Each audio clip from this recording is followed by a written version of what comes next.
Ever wondered how medieval peasants kept livestock alive during brutal winters without buying a single grain of feed, while nobles spent fortunes on imported hay?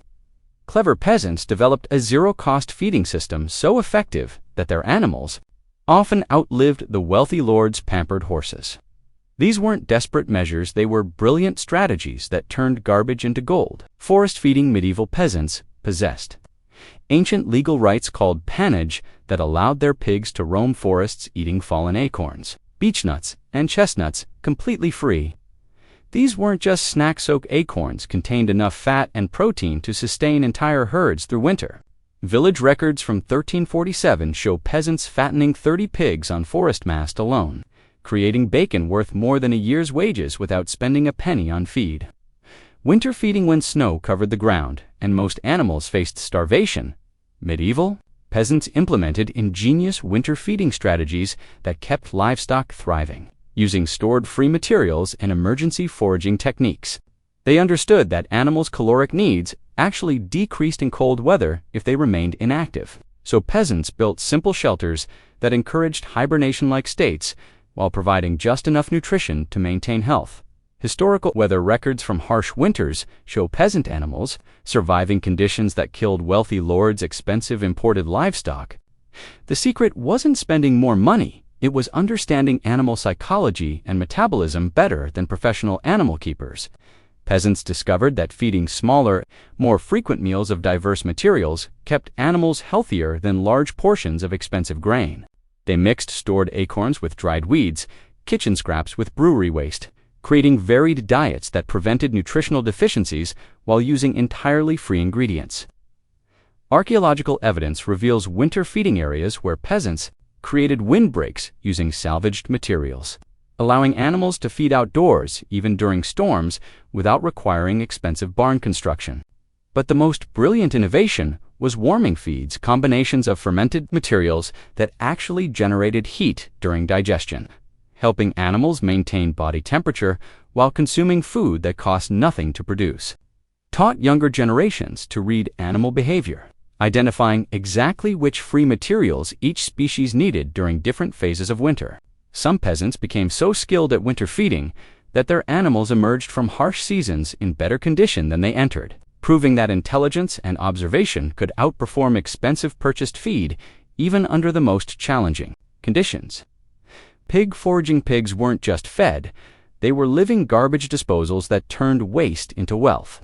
Peasant families released swine into harvested fields where they devoured crop stubble, fallen grain, and root vegetables left behind by human harvesters. These gleaning pigs grew fat on agricultural waste that would otherwise rot. Archaeological evidence from medieval farms shows pig bones with exceptional marrow density, proving these scavenging animals were healthier than grain-fed livestock. One pig could gain 200 pounds eating nothing but field waste and kitchen scraps during a single harvest season. Hay scraps after lords harvested their premium hay crops. Medieval fields contained treasure troves of nutritious plant material that peasants legally collected through aftermath rites. These weren't just grass clippings, they were carefully timed second harvests that provided free winter feed for entire herds. Peasant families knew exactly when to enter harvested meadows. Too early, and they'd face legal penalties. Too late, and other animals would claim the best material.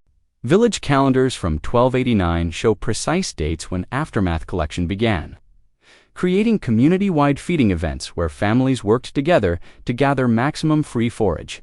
The most ingenious peasants focused on collecting seed heads that haymakers missed. These contained concentrated nutrition worth more per pound than expensive grain. Archaeological evidence reveals medieval storage pits filled with these collected aftermath materials, proving peasants successfully preserved this free feed through winter months. But the system evolved beyond simple collection. Peasants negotiated with manor lords to systematically clean their fields in exchange for keeping all plant material, creating labor trades that benefited everyone.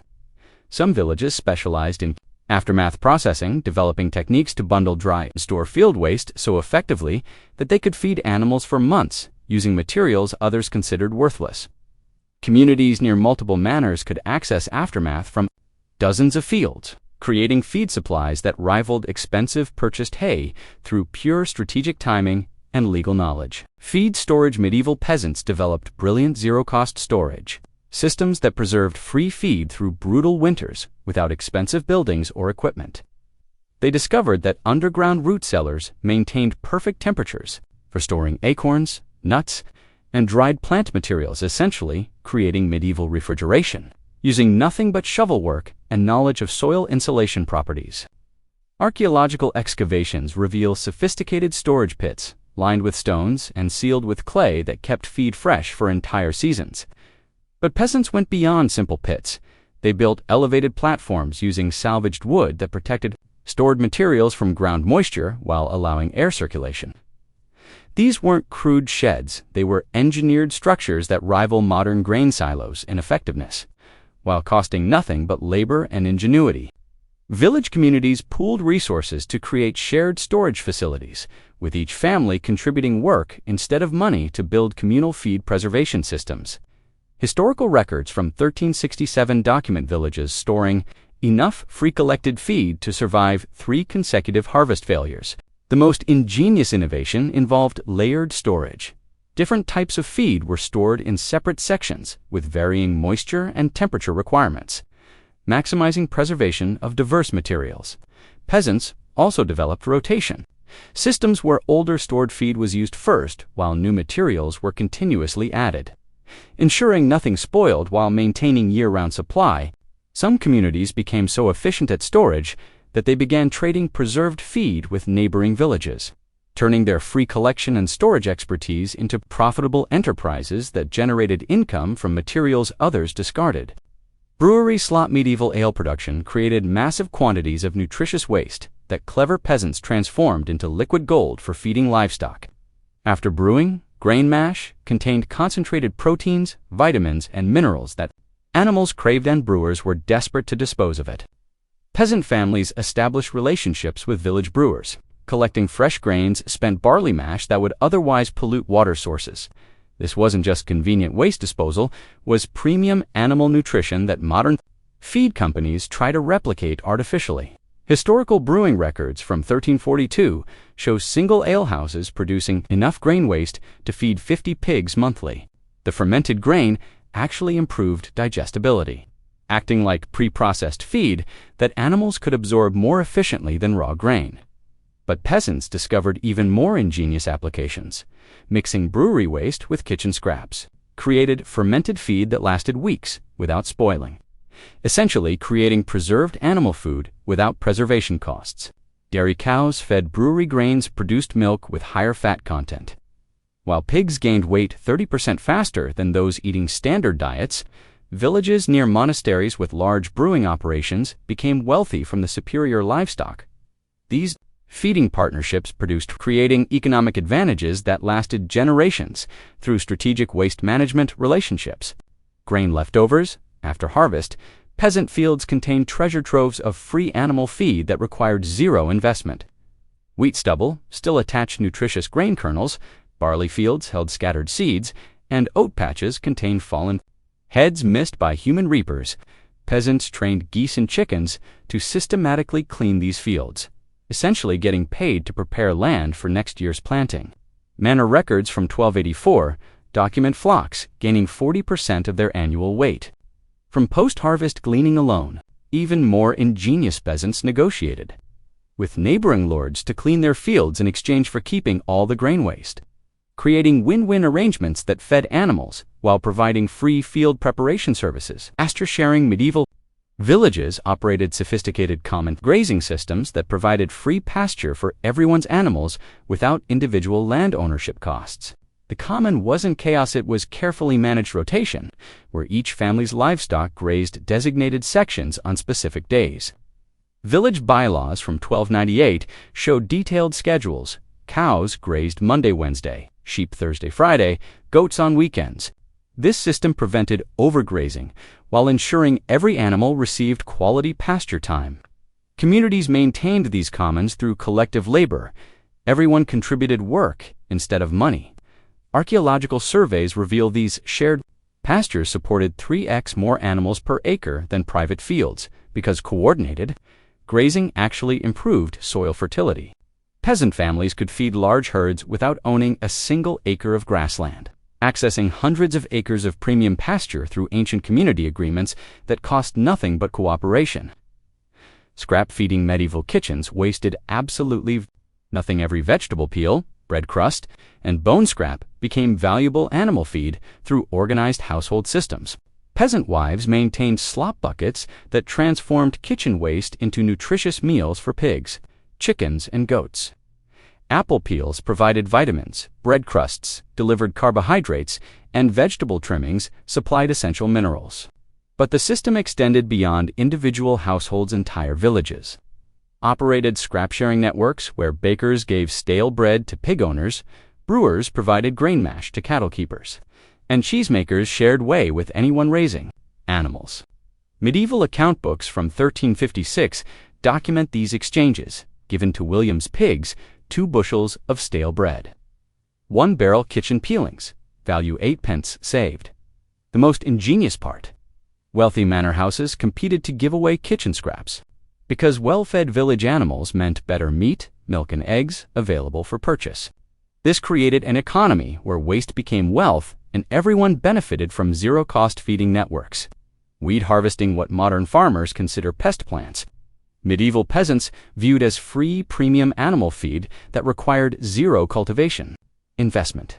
Dandelion leaves provided calcium-rich nutrition for dairy goats. Nettle patches delivered protein levels comparable to expensive grain. And chickweed supplied vitamins that kept chickens laying through winter months. Peasants developed sophisticated knowledge of which weeds offered maximum nutritional value at different growth stages. Village herbalists taught families that young nettle shoots contained 25% protein, higher than many cultivated crops, while plantain leaves helped pregnant sows produce larger, healthier litters. The most brilliant strategy involved weed gardens, designated plots where useful plants were allowed to grow wild. These required zero maintenance while producing tons of free feed. Archaeological evidence from medieval farm sites shows designated weed patches that provided year-round forage. Peasants even traded different weed varieties between villages, creating seed exchanges that improved their animals' diets without spending money. Some families specialized in harvesting specific medicinal weeds that not only fed animals but also improved their health, creating the medieval equivalent of expensive veterinary supplements using plants that grew everywhere for free. Feed trading. Medieval villages operated sophisticated feed trading networks that multiplied everyone's resources without anyone spending money, creating abundance through strategic exchange rather than purchase. Peasant families specialized in collecting different types of free feed, then traded surpluses with neighbors to create diverse, nutritionally complete diets for their animals.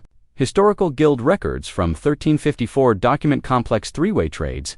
The pig keeper, who collected acorns, traded with the brewer's grain collector, who exchanged with the aftermath gatherer, creating circular economies where everyone's animals received better nutrition than any single family could provide alone. These weren't casual arrangements. Villages maintained detailed trading calendars that ensured optimal timing for different feed types. Spring dandelion collectors traded with summer weed harvesters, who partnered with autumn nut gatherers, creating year-round supply chains that cost nothing but coordination and labor. Archaeological evidence shows specialized storage areas where different families kept their trading materials, essentially creating medieval feed markets without money changing hands.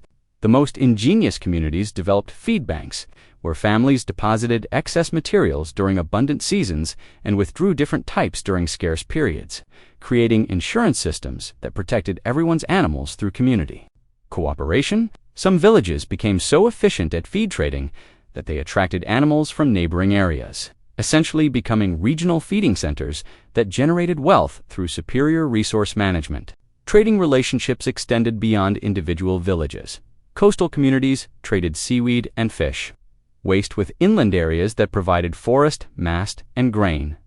Aftermath, creating supply networks that spanned hundreds of miles while maintaining the principle that effective animal feeding required intelligence and cooperation rather than expensive purchased materials. Famine feeding. During medieval famines, when even humans faced starvation, the most ingenious peasants kept their animals alive using extreme survival feeding strategies that revealed the ultimate potential of zero-cost resource management. They discovered that animals could survive on materials completely inedible to humans. Tree bark ground into meal provided essential fiber, while lichen scraped from rocks supplied minerals that prevented nutritional collapse. Historical famine records from the devastating years 1315-1317 show certain peasant families maintaining healthy livestock while neighboring villages lost entire herds, proving that knowledge trumped wealth even under the most desperate conditions. These survival experts understood that animals' digestive systems could process materials humans couldn't. They fed cattle sawdust mixed with small amounts of grain waste, essentially stretching tiny quantities of real food with inedible bulk that still provided calories through fermentation in animals' multi-chambered stomachs. Archaeological evidence from famine layers shows bones from animals that survived these extreme feeding regimens, with marrow analysis revealing they maintained reasonable health despite consuming materials modern farmers would consider poisonous. The most desperate yet brilliant strategy involved feeding animals their own waste after processing. Manure was dried, ground, and mixed with lichen to create recycled nutrition that could sustain life when absolutely nothing else was available. Villages that survived famines intact often became regional powers because they emerged with healthy breeding stock, while competitors had lost their entire agricultural foundation. Some peasant families became legendary for their famine feeding knowledge, with their techniques passed down through generations as closely guarded secrets that could mean the difference between survival and complete. Agricultural collapse during the periodic disasters that defined medieval life. These extreme methods proved that, even when facing absolute resource scarcity, intelligent application of natural processes could maintain animal populations, using materials that cost nothing but required enormous knowledge and desperate innovation. These medieval peasants weren't just surviving the year, were thriving with feeding strategies so effective that modern homesteaders are rediscovering them today. While we panic about rising feed costs, they fed entire herds for free, using systems that actually improved their land and strengthened their communities. The most shocking part, many of these feeding techniques are still legal and available. Right now, you could start implementing forest feeding rights, community scrap feeding networks, and wild feed harvesting systems immediately. Modern homesteaders using these feeding methods report cutting feed costs by 70 to 90% while producing healthier, more resilient animals. Want to master these medieval money-saving feeding secrets? Subscribe for our complete guide to free feed strategies that actually work in today's world. Don't let corporate feed companies drain your wallet when centuries of proven feeding wisdom is waiting to transform your livestock operation forever.